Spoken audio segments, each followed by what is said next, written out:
Olá, está começando mais um programa Resenha Livre e hoje nós recebemos a doutora Thalita, que é psicóloga, é mestre e doutora em psicologia, especificamente em habilidades sociais. E hoje, Thalita, nós vamos falar de um tema que é muito importante para os pais. São as habilidades e os estilos parentais. Você poderia começar explicando o que é que são estilos parentais? Com certeza. Então, Nínive, o que seriam os estilos parentais? Antes da gente compreender o conceito de estilos parentais, a gente precisa conhecer as práticas educativas parentais. Então, as crianças os indivíduos estão aprendendo a todo momento.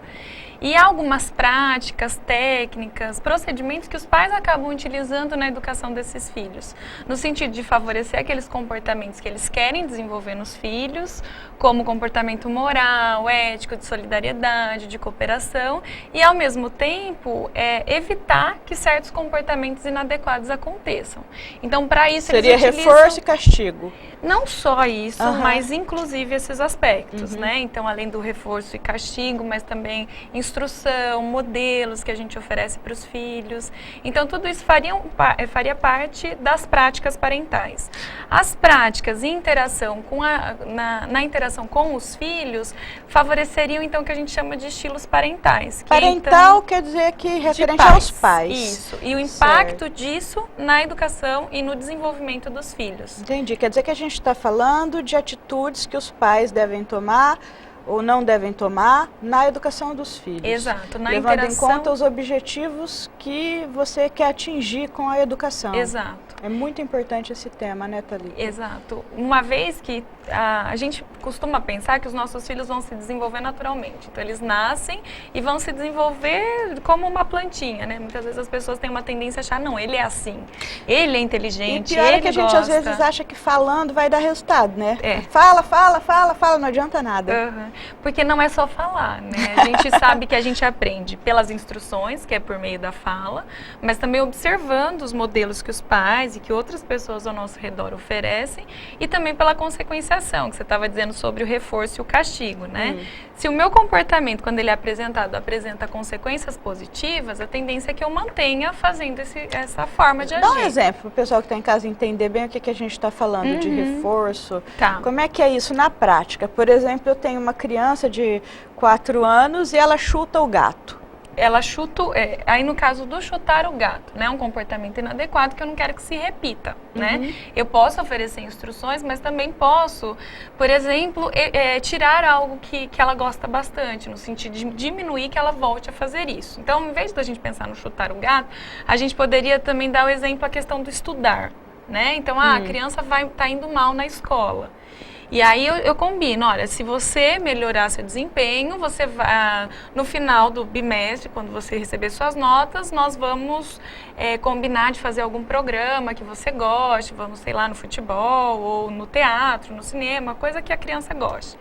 Então, isso é uma consequência positiva. E se não for bem, também vale tirar alguma regalia. Eu posso tirar algo. Então, você gosta muito do seu videogame, você vai ficar por um tempo determinado sem o seu videogame. Essa é a minha estratégia em casa. Ok. E aí, nesse caso, claro que a gente prima por oferecer consequências positivas, mas em alguns casos a gente precisa também utilizar de algumas consequências que são ruins. Você acha que a consequência positiva, ela tem um impacto melhor? Sim, porque nas consequências positivas o que a gente ensina são formas de se comportar. Enquanto quando a gente pune ou dá castigo, a gente mostra o que não é para ser feito. Então a gente suprime comportamentos. E o objetivo é que a gente faça com que os comportamentos ocorram, né? E principalmente aqueles positivos, adequados. Então, ao mesmo tempo que eu estou ensinando que ele deve estudar para ele obter coisas, né? Eu não só estou ensinando que não é para deixar de estudar. se eu ofereço punição. Então, eu também estou oferecendo consequências positivas para o fazer. Isso é fundamental. Ô, Thalita, assim, indo um pouco além da questão do convívio da criança em casa, como é que essas práticas, elas interferem ou como elas se conectam com relação ao desenvolvimento de crianças com problemas de comportamento? Como, por exemplo, que vai resultar em violência, em crianças que vão se envolver com a criminalidade. Como é que os pais devem se comportar para prevenir que o filho tenha um desencaminhamento? A Gomide, ela chama Paula Gomide, é uma psicóloga forense, e ela trabalha muito no Brasil com os estilos parentais. Os estilos parentais vêm dos Estados Unidos com a Bauer, e aí depois ela traz também algumas adaptações para o contexto brasileiro. E aí o que ela diz que 5 fatores são práticas negativas e que estão muito associados a comportamentos problemas, sejam associados à delinquência, como também aqueles comportamentos de isolamento social, introversão e desajustes associados à depressão, níveis de ansiedade e tudo mais. Ela conta que a disciplina relaxada, ou seja, aqueles pais que ligam pouco para os filhos, que não ficam tão atentos a isso, é um aspecto que é um fator de risco para desenvolvimento de comportamentos problema. É o permissivo. Aquele permissivo aquele pai, demais. aquela mãe que deixa o filho fazer o que ele quer, que o filho que manda na casa. É o rei. É o rei. Aquela coisa Mas que a gente hoje quase diz todas as crianças estão passando por essa situação. Eu acho que muito em função das práticas atuais que tentam se liberar um pouco daquele limite excessivo que se tinha antigamente, e aí vai para o extremo oposto, né, de liberar demais. Eu acho que esse desequilíbrio também tem a ver com o fato da mãe ter saído de casa, porque as mães saem para trabalhar, daí elas se sentem culpadas. Aí quando você chega em casa, normalmente você já quase não viu seu filho, né? Às vezes você chega até a criança já está dormindo. Então você vê muito pouco. Então a mãe se sente culpada porque ela está ausente. Aí o momento que ela está ali, ela quer agradar. Então ela quer comprar coisas, ela quer ser permissiva, deixar a criança comer o que a criança quer. Ela acaba se tornando, de certa forma, refém da própria culpa. Eu falo por mim mesma, que eu sofro com isso aí. Eu quase nunca estou em casa, quando eu estou, eu vejo menina, eu quero comer, sei lá, macarrão instantâneo. Mas de novo, mas eu queria. Você não quer brigar, porque você já se sente culpada pela sua ausência, pelo fato de você ter uma convivência pequena. Então, eu acho que é um fator muito grave, à medida que todas as mães hoje trabalham, e a gente fica um pouco desorientado, não sabe mesmo o que fazer com os filhos. Acho que esse é um aspecto que se ouve bastante em relação a essa culpabilização que as mães, a culpa que elas acabam se dando, né, se atribuindo em função de trabalhar. E aí eu acho que realmente causa esse impacto, que é um dos estilos parentais, que a gente chama de permissivos. Né? Então é péssimo isso. É melhor você pegar no pé ali todo dia. Então, seu filho achar que você é chata, mas você é chata, não tem problema. Mas isso para ele é melhor. Então, não necessariamente. Então a gente, para ficar mais claro, já que você está falando de um dos estilos, se teriam então 4 estilos parentais. E a definição desses 4 estilos se baseia em 2 aspectos fundamentais, que é a questão da responsividade ou afeto, que tem que ser combinado com a exigência e os limites. Então não é um pai ou uma mãe que dá limites demais e nem um pai ou uma mãe que só dá afeto.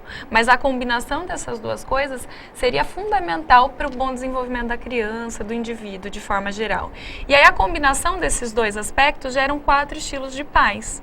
Que seria, então, os pais permissivos, que é isso que você está falando, que dá afeto demais, mas na hora de dar os limites fica bastante geralmente aquém. Aquele que fala que o seu filho é o máximo. É o máximo. É muito e aí, inteligente, é o mais bonito. Exato. Aquela expectativa muito elevada, você é o melhor de todos, né? É bem Antigamente, no meu tempo, eu fui uma criança criada do modelo antigo, né? Até porque fui criada pelos meus tios que eram super antigos. Então, se eu tirasse uma nota boa, não fez mais que obrigação, não faz mais nada na vida, só faltava. Agora, queria tirar uma nota ruim. Agora não, né? Seu filho vai mais ou menos, você fala, nossa, mas você é excelente. A gente tem esse negócio de elogiar demais a criança. Exato. E aí, esse seria o estilo parental que a gente chama de permissivo, que aí, então, dá muito afeto e poucos limites. E aí, cria esse filho que você está falando, que se acha o todo poderoso, em algum sentido. O ovo da marmita. Mimado, né? Em algum sentido é mimado, com baixa tolerância à frustração. e que pode gerar aí na adolescência e mais pra frente algumas dificuldades, Quer dizer que a hora que ele lidar ouvir com as um frustrações, não, ele vai ter problema. Vai. E chega uma hora, porque às vezes o filho quer, quero comprar um hominho lá no R$1,99, a mãe vai lá e compra. Depois ele quer comprar outra coisa, mas chega uma hora que ele quer namorar uma moça, a moça não gosta dele. Ou ele quer passar num vestibular e não consegue. Exato. Ou ele quer comprar um carro e aí realmente a mãe não tem como comprar. Então a vida, ela vem trazendo frustrações, né? Vem muitos nãos aí, né? Na sequência da vida da gente. E aí a dificuldade dele se adaptar a esses nãos em função dessa prática tão permissiva, né? Que, quero pintar a parede, pode pintar, ele é um artista, né? Quero riscar o carro, pode riscar. E assim por diante. Então essa é a prática permissiva que a gente chama. Um outro extremo é esse que você estava dizendo, que você foi criado em práticas muito... Não, né? Meu modelo era aquele modelo que não fez mais que obrigação. Exato, que é o que a gente chama de cadê autoritário. Cadê seu boletim? Meu modelo era, cadê seu boletim? E esse antes é o de estilo, mais nada. Exato, é o estilo autoritário, com muitas regras, com muita... a pessoa não pode questionar, ela não tem autonomia para fazer isso, e cria uma pessoa insegura, né, com baixa autoestima, porque ela se sente sempre incapaz de fazer as coisas, né, ela acha que ela não é amada, que para ela ser amada tem que estar muito associado a um padrão muito perfeito de execução. Então acaba trazendo aí uma série de aspectos negativos. E aí tem até uma coisa assim, como você tem uma tendência de fazer diferente, né, de querer ir no extremo oposto. Exato. Né? Tem gente que reproduz a mesma coisa, mas tem gente que procura um lado oposto, né? Aí acaba conversando demais, deixando a criança falar muito, e acaba ouvindo muito, querendo ser amigo do filho, né? E não tem autoridade de pai. Não tem isso também, do pai que se coloca como amiguinho do filho? Que é o pai permissivo, né? Que usa de muita igualdade em alguns momentos em que o estabelecimento de regras e limites é fundamental. Mas isso não é uma coisa também do tempo? Porque, por exemplo, quando eu fui criança, era usado o modelo tradicional. Filho não ficava questionando, batendo boca. Pai falou, acabou a conversa. Né? A gente até boquejava um pouco com a mãe, né? Pai falou, acabou. Né? Parece que todo mundo era assim, agora parece que todo mundo é ao contrário. Isso tem alguma coisa a ver assim com o tempo? Porque eu vejo que da minha geração para a geração dos meus filhos teve uma mudança gigantesca. E a gente não se sentia assim muito discriminado não, porque todo mundo era criado desse modelo, né? Cheio de regras e tinha que obedecer e pronto, acabou. Acho que estava todo mundo na mesma. Então a gente não se sentia assim diferente. Eu acho que hoje, se a gente criar um filho nesse modelo mais repressor, a criança pode ter algum problema, porque vai ser um fato bem isolado. Eu acho assim, Nínive, que realmente tem um fator contextual e que a nossa geração, a geração atual, em comparação a outras gerações, vem muito com essas práticas mais liberadas. Você já é de uma geração bem para frente da minha, né? Em algum sentido. Eu acho que eu passei pela transição, caminho, talvez. Exatamente. Mas eu acho assim, não dá pra gente generalizar. Atualmente a gente ainda vê pais muito autoritários, também os pais permissivos, como também a gente via há um tempo. Claro que antes o que era mais comum era essa prática mais autoritária. Mais comum. Eu me lembro que eu tinha assim 2 ou 3 amigas só que tinham pais que conversavam, que dava discussão da relação, né? Vamos dar um DR. A maioria não, vixe, vamos lá, cadê o negócio? Eu acho que vamos em frente. Eu acho que é uma questão de maioria, mas não necessariamente que todo mundo. Então passa por aspectos contextuais e culturais, né, da geração, mas eu acho que também tem as suas individualidades e as características de cada família. Você acha que no aspecto da violência, o fato de hoje haver um número maior de pais que são do modelo permissivo significa alguma coisa? Quero dizer o seguinte, será que o outro modelo não era melhor?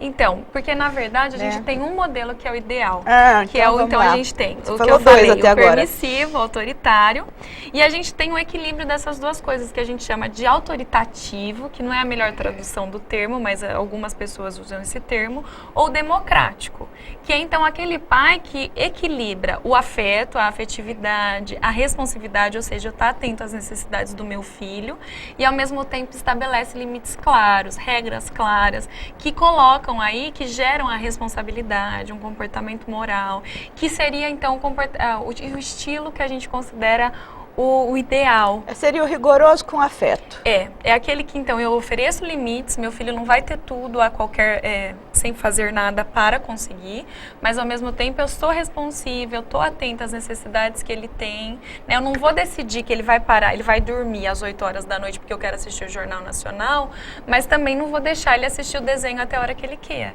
Né? Eu estou sempre atenta às necessidades negociação, que ele né? tem. A negociação é uma boa estratégia. Exato. E a negociação e o estabelecimento de alguns limites, porque nem sempre a criança tem a noção clara quais são as consequências a longo prazo, por exemplo, dele comer um macarrão instantâneo. Você sabe.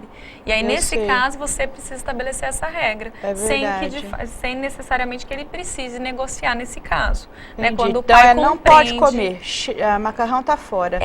Ou só domingo. Isso, né? Então, uma vez por mês, ok, né? E aí você, enquanto pai, é o pai que decide quais são as regras, quais são os valores, né? Não cabe a ninguém decidir por ele, não, comer macarrão instantâneo, não.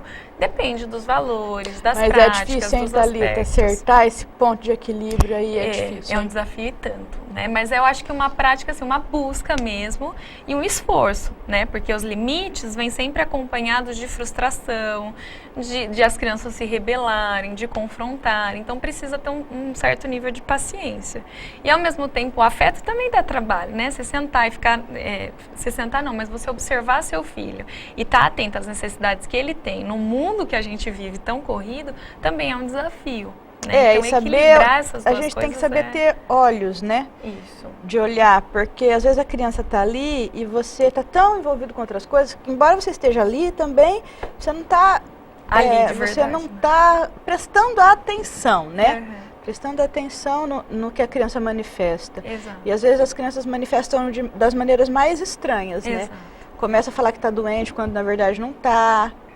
Que é uma forma de obter essa atenção que ele não obtém por outras vias, né? E aí começa, às vezes, a se envolver em comportamentos que a gente não esperaria ou que não acha mais adequado, né? Então, é dizer que está doente, está com dor de cabeça, ou começar a brigar por irmãozinho e obter atenção. Começa a falar que não quer vir na escola porque está com dor de cabeça todo dia, né? São coisas que os pais devem ficar atentos quando a criança começa a manifestar um comportamento estranho. Isso. Muitas vezes, com a função de obter atenção que às vezes não está tão frequente por outras vias, né? Então isso é fundamental, porque a gente tem uma tendência a olhar o que é problema, né? E quando está tudo bem, às vezes a gente não presta tanta atenção. Então às vezes as crianças passam a perceber essa diferenciação. Entendi. Né? E acabam se comportando dessa forma para ter atenção em algum sentido e tudo mais. Tá. E aí eu falei de 3, aí falta o quarto. O quarto. Que é a ausência das duas coisas. Não dá nem afeto e nem limites. É o que a gente chama de pais negligentes, de um estilo negligente. Que é o pior, então. O pior de todos. Eu achei que aquele primeiro lá já fosse o pior. Não. Porque aqui ele gera filhos muito responsáveis, no caso do autoritário. No entanto, com um custo muito grande para a pessoa. Eu fiquei desse modelo aí, muito responsável. Mas em contrapartida, muitas Sempre vezes... qualquer coisa que der errado, eu falo, não, foi culpa minha. Isso, então a pessoa se culpabiliza. Então se desenvolve aí uma série de padrões que causam sofrimento para o indivíduo. A pessoa não sabe falar não, né? Aceita tudo, vamos fazer, vamos, né? Passa muito por esses aspectos. No caso do negligente, é aquele pai, então, que não dá afeto e não dá limites, o que geram pessoas aí que se desenvolvem, como eu estava brincando, em termos de uma planta, né? Que ela vai se desenvolver sem aprender muito o que é adequado, Você acha o que não é. Por exemplo, os casos de violência, de delinquência, eles são provenientes muito desse modelo, desse último modelo. O que a gente vê é uma relação muito grande, e se vocês forem olhar, vocês da área do direito, casos, né, de delinquência e tudo mais, está muito associado a essa prática, né, de estar muito pouco voltado à educação dos filhos, ao afeto, ao limite. E aí gera, então, uma série de transtornos, delinquência e a evolução desse quadro. Então está muito associado. Nós vamos dar uma pausa, porque já deu o tempo, mas na sequência eu vou te perguntar sobre como se equilibra o papel do pai e da mãe nessa dinâmica de uma formação saudável dos filhos. Nós vamos dar uma pequena pausa e voltamos já. É só 1 minuto, fique por aí.